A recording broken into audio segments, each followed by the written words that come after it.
नमस्कार मित्रों, मैं doctor Mukesh Agarwal VSC hair clinic YouTube channel पर आपका स्वागत करता हूं। पिछले एपिसोड से हमने एक नई सीरीज शुरू की है, हेयर लॉस। इस सीरीज के पहले एपिसोड में हमने जाना हेयर लॉस क्या होता है, कितने प्रकार का होता है और इसके क्या क्या कारण होते हैं। आज के एपिसोड में हम जानेंगे इन सभी हेयर लॉस का ट्रीटमेंट क्या है, किस तरह से इन हेयर लॉस को हम ठीक कर सकते हैं।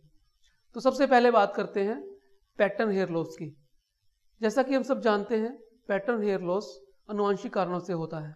इसे विज्ञान की भाषा में एलोपेशिया एंड्रोजेनेटिका भी कहा जाता है। जब टेस्टोस्टेरोन हार्मोन DHT में कन्वर्ट हो जाता है और बाल पतले होने शुरू हो जाते हैं तो पैटर्न हेयर लॉस होता है। अगर हम पैटर्न हेयर लॉस के इलाज की बात करें तो इसे दवाइयों के द्वारा और अन्य प्रोसीजर के द्वारा ठीक किया जा सकता है। दवाइयों के द्वारा इसे हम आगे बढ़ने से रोक सकते हैं और हेयर ट्रांसप्लांट और अन्य आर्टिफिशियल या टेम्परेरी साधनों से इसे रिवर्स किया जा सकता है। जहाँ तक दवाइयों का सवाल है, इसके अंदर allopathic medicine, Ayurvedic medicine, homeopathic medicine के अंदर ट्रीटमेंट अवेलेबल है। और इसके अलावा यानी मेडिसिन के अलावा PRP therapy, stem cell therapy, laser therapy भी काफ़ी हद तक इस लॉस को रोकने में हेल्प करती है। जहाँ पर जड़ें खत्म हो गई हैं वहाँ पर समाधान परमानेंटली हेयर ट्रांसप्लांट से किया जाता है और टेम्परेरी हेयर विग या हेयर पैच से किया जाता है। मित्रों, दूसरे प्रकार का हेयर लॉस था डिफ्यूज हेयर लॉस, जिसके अंदर बाल टेलोजन फेस में जाकर धीरे धीरे झड़ जाते हैं। डिफ्यूज हेयर लॉस में गए बालों को वापस लाने के लिए मेडिसिन का बहुत बड़ा रोल है। डिफ्यूज हेयर लॉस में जो बाल गए हैं उनको हम मेडिसिन के द्वारा रिवाइव कर सकते हैं।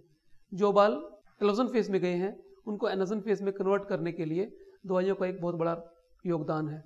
हम जीवन यापन किस तरह से करते हैं, यानी हमारा भोजन और हमारा रहन सहन किस प्रकार का है, इन बातों पर भी डिफ्यूज हेयर लॉस का बहुत फर्क पड़ता है।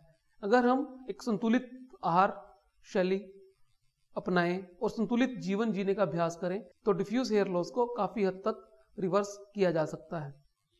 मित्रों, अब बात करते हैं पैची हेयर लॉस की। पैची हेयर लॉस यानी alopecia रियाटा, alopecia totalis, alopecia universalis एक ऑटोइम्यून डिसऑर्डर है जो शरीर की इम्यूनिटी के रिवर्स काम करने से शुरू होता है और इसे इम्यूनिटी को रिवाइव करके ठीक किया जा सकता है। बहुत सारी दवाइयाँ ऐसी हैं जो एलोपेशिया रियाटा में काम करती हैं, परंतु कुछ पेशेंट्स को ये बार बार रिकरेंट होने वाली बीमारी है और आज तक इसकी इटियोलॉजी यानी कि प्रॉपर काजेस और कारण क्लियर नहीं है।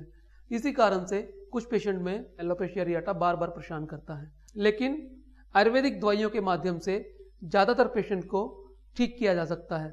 आज के एपिसोड में हमने जाना कि विभिन्न प्रकार के हेयर लॉसेस का ट्रीटमेंट क्या है। अगले एपिसोड में हम फिर मिलेंगे किसी अन्य विषय के साथ। तब तक के लिए नमस्कार।